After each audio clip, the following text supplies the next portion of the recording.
맨날 환자한테 하는 이야기를 영상으로 만들었습니다. 만든 김에 필요하신 환자분들께 보여드리고 있는데 그중 한 분이 원장님, 그런데 다른 유튜브 의사 선생님들은 정제탄수화물이 아니고 포화지방 때문에 고지혈증이 생긴다는데요? 라는 분이 계셔서 이번 동영상을 만들게 되었습니다. 고지혈증에 어떤 식사와 관리를 해야 하는지는 제가 환자에게 먼저 보여주었던 관련 영상으로 참고해 주시고,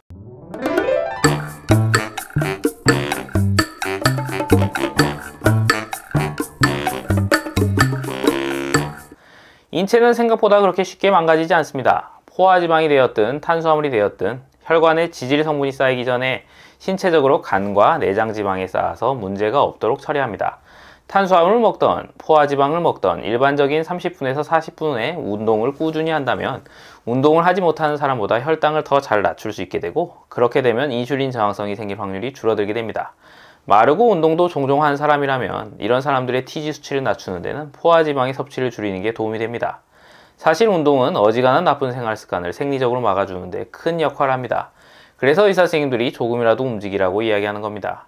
포화지방 때문에 고지혈증이 생긴다는 것은 마르고 건강한 환자의 식습관을 조절하여 TG 수치를 낮춰본 경험을 가지고 계셨던 것 같은데, 실제 현장에서는 대부분 중심성 비만에 인슐린 저항성, 고혈당까지 가지고 오시는 분들도 많습니다. 이분들은 역시나 정제탄수화물이 고지혈증 해결에 키가 됩니다. LDL 콜레스테롤이 몸에 안 좋다 하는데 LDL 콜레스테롤 자체로는 신체에 악영향을 끼치지 않습니다. 이 콜레스테롤에 염증 반응이 생길 때 신체에 문제를 일으키며, 이 염증 반응은 정제탄수화물의 과도한 섭취로 평균 혈당이 높을 때 심해집니다. LDL 콜레스테롤도 낮은 혈당으로 염증 반응이 없다면 당장은 문제를 일으키지 않습니다. 그러니까 포화지방이 LDL 콜레스테롤 수치를 높이는 건 맞으나 우선은 혈당 스파이크를 찍는 탄수화물 조절을 해서 몸에 염증이 잘 일어나지 않도록 하고 지방을 에너지로 사용하는 몸 상태를 만들어내야 고지혈증이라는 몸 상태가 해결이 됩니다. 그러려면 좋은 지방, 좋은 단백질을 많이 먹어야 하는데, 여기서 포화지방 때문에 고지혈증이 생긴다는 말은 환자들이 지방 섭취를 안 하게 되는 오해를 불러일으킬 수 있습니다. 포화, 불포화 가리지 말고 좋은 지방과 단백질을 많이 섭취하도록 하고 당질로 대표되는 정제탄수화물을 조절하는 게 그 시작입니다. 2주 만에 그러면 어떻게 콜레스테롤을 낮출 수 있을까요? 마르고 운동도 꾸준히 하는 건강한 사람이라면, 매일 저녁에 술과 스테이크를 먹는 습관이 있었다면 이 습관만 없애면 콜레스테롤 수치는 내려갑니다. 포화지방 때문에 고지혈증이 온다는 선생님은 이런 현상을 보고 이야기를 하신 겁니다. 뭐 틀린 말은 아닌데 원하는 대답은 아니시죠? 몸에 염증이 있으면 그 염증을 치료하면 콜레스테롤 수치가 내려갑니다. 약을 먹어서 염증 수치를 일시적으로 내리는 게 아니고 정말로 그 염증의 원인을 찾아 치료해야 됩니다. 아토피, 건선, 가려움증, 안구건조, 구강건조, 비염, 근육통, 관절통, 신경통, 손발저림, 치매, 소화불량, 복부팽만 등 어디서 많이 들어보셨던 질병들이죠. 고지혈증약 부작용이라는 질병들이 많습니다. 염증을 제거하는 데는 콜레스테롤이 동원됩니다. 간에서 콜레스테롤 합성을 막아버리니 염증을 제거할 수가 없게 되고, 사람마다 개인차가 있지만 조절이 되지 않게 되면서 부작용이라는 이름으로 질병을 달고 살게 됩니다. 사실 포화지방은 차라리 이 염증 반응과 관련이 있다고 볼 수 있습니다. 핵산을 사용하여 추출한 기름이나 산업화된 고기들은 포화지방이나 불포화지방이냐가 문제가 아니고 몸에 염증을 일으킵니다. 중금속에 노출이 된다는 표현도 사용하는데요. 몸에 좋지 않은 물질들을 식사로 섭취하게 되면 몸 안에 염증 반응을 일으키면서 콜레스테롤 수치를 높일 수 있습니다. 다시 말하지만 몸 안에 지방이 합성된다는 건 지방을 먹어서가 아니고 탄수화물 섭취를 과도하게 해서 그런 겁니다. 마지막으로 운동을 하면 내려갑니다. 이 운동이라는 게 이미 평소에도 운동을 하는 사람들은 큰 효과를 보진 못하지만 숨쉬기 운동만 하던 사람들은 10분에서 20분 정도만 뛰기 시작해도 몸에 큰 변화가 일어납니다. 혹시 고지혈증과 당뇨까지 있으신 분들이라면 식후에 10분에서 20분이라도 빠르게 걷기나 달리기 등의 운동을 병행하시면 식후 혈당 조절에도 큰 도움이 됩니다. 본인이 60살 이상이다 그러면 스쿼트를 정확하게 할 필요도 없습니다. 하는 흉내만 내셔도 좋으니까 10분에서 20분 통증이 없는 자세로 꼭 시행해 주십시오.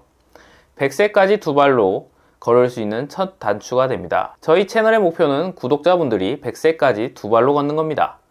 걷지 못하는 순간 몇 개월 만에 신체가 순식간에 망가지는 모습을 너무 자주 보아왔습니다. 100세까지 두 발로 혈기왕성하게 통과하실 수 있게 백두혈통 인생을 앞으로도 항상 옆에서 도와드리겠습니다. 100세까지 살아야 되는데 파이프가 고장이 나면 안 되겠죠. 그래서 지금 이 시점에 고지혈증 얘기를 하고 있는 겁니다. 고혈압, 고혈당, 고지혈증, 3고 질환이 영향을 미치는 혈관 건강은 문제가 발생한 이후에는 이미 늦은 경우가 많습니다.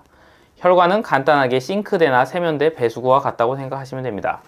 단 그 개수와 길이가 가정집의 파이프라인 한 개가 아니라 셀 수 없을 정도로 많은 관이 있고 그 관의 길이를 전부 재면 무려 10만 킬로미터에 달합니다. 이는 지구를 2바퀴 반 이상 감을 수 있는 길이입니다. 고지혈증, 당뇨가 오래되어 혈관이 지속적으로 손상을 입다가 어느 순간 문제가 발생했다면 10만 킬로미터 중 특정 부분에 문제가 생긴 게 아니고 손상이 누적되다가 가장 많이 손상된 부분에 처음으로 드러난 겁니다. 그렇다는 이야기는 10만 킬로미터 중 앞으로는 어디에서도 동일한 문제가 언제든지 일어날 수 있다는 이야기입니다. 배수구가 한 번 역류한 게 아니고 10만 킬로미터 배수관이 이제부터는 언제 어디서든 터지거나 막힐 수 있다는 겁니다. 이건 사실입니다. 대한민국의 모든 고지혈증 환자가 고지혈증 약을 먹고 있는 이유기도 합니다. 이미 문제가 생겼다면 더 문제가 생기지 않도록 조치해야 합니다. 이미 문제가 생겨서 병원에 왔다는 건 문제가 생기지 않았던 사람들에 비해 혈관 손상이 누적된 시간 자체가 다릅니다. 이분들은 들기름을 먹든 자전자 피를 먹든 간에 약을 안 먹으면서 뭔가 다른 걸 하려고 하지 마시고 약을 드시면서 더 이상 손상이 안 되도록 일단 수치를 유지하면서 부가적으로 추가적인 치료와 생활습관 변화가 필요합니다. 그런데 일시적으로 중성지방이나 콜레스테롤이 높다고 예방 차원에서 약을 처방받아 드시는 분들이 있습니다. 이건 명백하게 얻는 것보다 잃는 것이 더 많습니다. 혈관에 문제가 생겼다는 것은 일반인이 판단하기 어려울 수 있습니다. 그러니 의사 선생님께서 문제가 이미 생겼고 관리하기 위해 약을 처방하셨다면 약을 드셔야 하는 것이 맞고 예방 차원에서 드신다면 약보다는 다른 방법을 찾으십시오. 고지혈증 예방은 약으로 하는 게 아닙니다. 고지혈증 하는데 고지혈증 수치가 어떨 때는 위험하고 어떨 때는 위험하지 않은 걸까요? 우선 고지혈증의 일반적인 판정 범위를 알려드리겠습니다.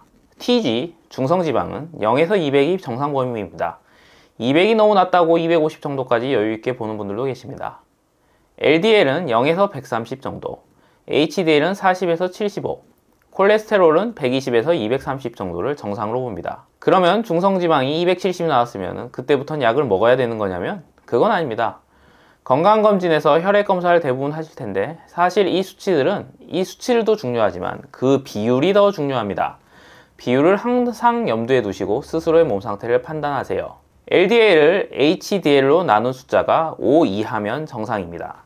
5 이상이면 위험합니다. TG라고 부르는 중성지방, HDL과 LDL의 합인데요. 이것을 HDL로 나눈 숫자가 1.9 이하면 정상입니다. 2에서 4는 주의하셔야 하고 4 이상은 위험합니다. 6 이상은 매우 위험하며 즉시 조치를 취해야 합니다. 토탈 콜레스테롤을 HDL로 나눈 것이 5 이하이면 정상이고 5 이상이면 위험합니다. 여자는 4 이하로 관리해 주시면 됩니다. 위험의 수준을 간단하게 설명드리면 3 이하일 때의 위험도를 1이라고 하면 7일 때는 3 이하일 때보다 심혈관 질환의 발생 빈도가 15배로 증가합니다. 수치는 4 차이지만 혈관에 문제가 생길 확률은 15배 차이가 납니다. 그래서 사람들이 HDL 하는 겁니다. HDL 수치가 높으면 LDL의 산화 손상을 막을 수 있거든요. LDL이 150인데 HDL이 150이다. 그러면 TG는 300입니다. 그러면 이 사람은 정상 수치에선 전부 벗어나 있는데 고지혈증 관리를 하기 위해 약을 먹어야 할까요? 아닙니다. LDL 정상 수치인 130을 20이나 벗어났지만 LDL을 HDL로 나누면 1이고 중성지방을 HDL로 나누면 2거든요. 우선은 이 경우 큰 문제는 없습니다. 단기적인 다른 요인이나 질병을 찾고 운동을 전혀 하지 않으셨다면 적당량의 운동이 도움이 될 수 있을 겁니다. 하지만 고지혈증 약을 먹는 건 도움이 되지 않습니다. 콜레스테롤은 몸에서 하는 일이 다양합니다. 세포의 세포막을 만드는 재료입니다. 세포가 외부 환경에 적응하고 기능을 유지할 수 있게 합니다. 콜레스테롤은 간에서 담즙산으로 전환되어 소장에서 지방과 지용성 비타민의 흡수를 돕고 스테로이드 호르몬의 전구 물질로 사용됩니다. 호르몬 합성에 관여하여 개별 호르몬들이 신진대사, 염증 반응, 생식 기능, 스트레스 반응 등 여러 생리적 과정을 조절할 수 있게 하는 재료가 됩니다. 콜레스테롤이 없다면 비타민 D 합성이 되지 않고 뼈가 약해지게 됩니다. 뇌졸중, 휴우증 환자를 요양병원에서 보실 일이 있다면 고혈압, 고지혈증, 고혈당, 3고 질환이 얼마나 위험한 건지 알 수 있을 테지만 그럴 기회가 대부분 없으실 겁니다. 저를 포함한 의사들은 대부분 경험이 있기 때문에 더욱 증상이 없어도 추후에 일어날 대참사를 막기 위해 사실 환자를 위하는 마음에서 약을 처방해 주셨을 거라 믿습니다. 하지만 대부분의 환자들은 약이 모든 것을 해결해 줄 것이라 의존을 해버리고 본인의 생활 습관을 개선할 생각은 아예 하지 않게 되는 안타까운 상황에 처하는 듯 합니다. 앞서 이야기했지만 젊은 사람들은 일시적인 식습관 문제로 인한 문제일 확률이 높고, 중년일 경우에도 뚱뚱하고 변비에 당뇨약을 먹고 있지 않다면 다른 질환으로 인해 수치가 높을 확률이 높습니다. 콜레스테롤은 80%는 간에서 만듭니다. 그만큼 몸에서 쓰이는 곳이 많고 필수적인 재료입니다. 이것을 혈중 콜레스테롤 수치를 낮추겠다고 간에서 합성을 막아버리는 건 쉽게 결정할 일은 아니라고 생각합니다. 고지혈증에 어떤 식사와 관리를 해야 하는지는 제가 환자에게 먼저 보여주었던 이 동영상이 끝나고 나올 관련 영상으로 참고해 주시고, 염증과 고지혈증에 관련한 이야기는 추후 이어서 말씀드리겠습니다. 영상 시청해 주셔서 감사드립니다. 구독과 알림 부탁드리고 앞으로도 좋은 영상으로 찾아뵙겠습니다. 감사합니다.